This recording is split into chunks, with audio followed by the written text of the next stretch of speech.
Essa história eu trouxe aqui para vocês e ao ler, automaticamente eu me lembrei de um relato contado pela Ana aqui no canal há muitos anos atrás. Pelo menos uns 9 anos atrás. Se eu não me engano, o relato se chama Eles Ainda Podem Ouvir. Onde ela, própria Ana Paula, conta o relato, testemunhou um caso acontecido no hospital, onde uma pessoa estava em coma e os médicos ficavam falando para ele que ele não ia sobreviver, que ele não ia sobreviver, que ele não ia sobreviver, que ele não ia sobreviver. E aí eu não lembro se ele sobreviveu ou se ele morreu. Tem que escutar o relato de novo. O fato é que eu vou contar aqui a história do Bill Lumley. Bill Lumley, hoje é esse senhor aqui. Quando ele tinha 8 anos de idade, ele estava atrasado para a escola, resolveu atravessar uma rua correndo e foi atropelado por uma van. Foi levado ao hospital e ficou 2 meses em estado de coma naquele hospital. E ele diz que durante esses 2 meses, sua mãe ficou todos os dias juntos com ele e ficava contando como era o dia a dia. Após 1 mês, uma enfermeira passou e falou: "Você está perdendo seu tempo falando com ele, o cérebro desse menino está praticamente morto." E ela não desistiu, continuou falando com ele. E os médicos falavam que queria desligar os aparelhos de suporte à vida, né? Quando você entra em coma ali, eles ligam alguns aparelhos para ajudar você, né? Para você não morrer. São os aparelhos de suporte à vida. E ele podia ouvir muita coisa do que estava acontecendo, mesmo estando em coma, ele relata. Ele se lembra de ser levado para as salas de cirurgia, para fazer uma drenagem de coágulos na cabeça, depois voltar. Aí uma vez ele disse que colocaram ele no lugar errado.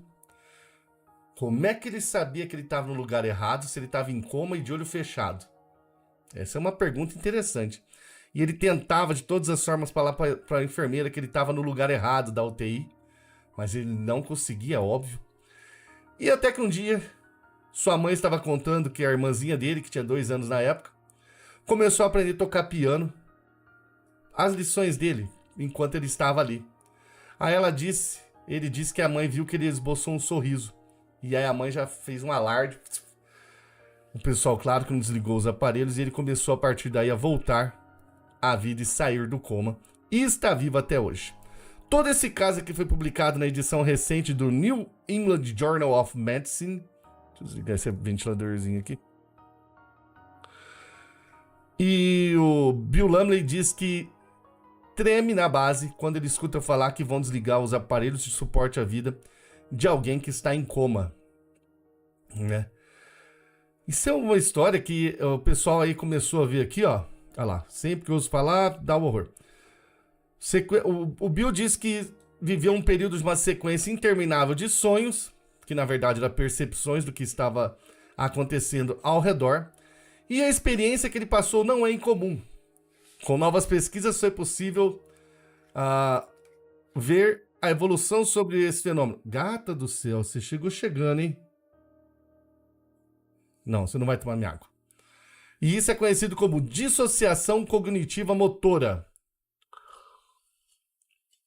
Mas a medicina ainda não consegue entender como isso pode acontecer e como acontece de paciente para paciente. Será que todos os pacientes que estão em coma passam por isso? Acredito que não, né? Senão a gente ouvir muitos mais relatos, né? Existem muitas pessoas que ficam em coma, mas não dizem o que aconteceu aqui com esse rapaz, contando essa história verdadeiramente arrepiante, né? Imagina você estar vivo, com a sua consciência presa num corpo que está parado.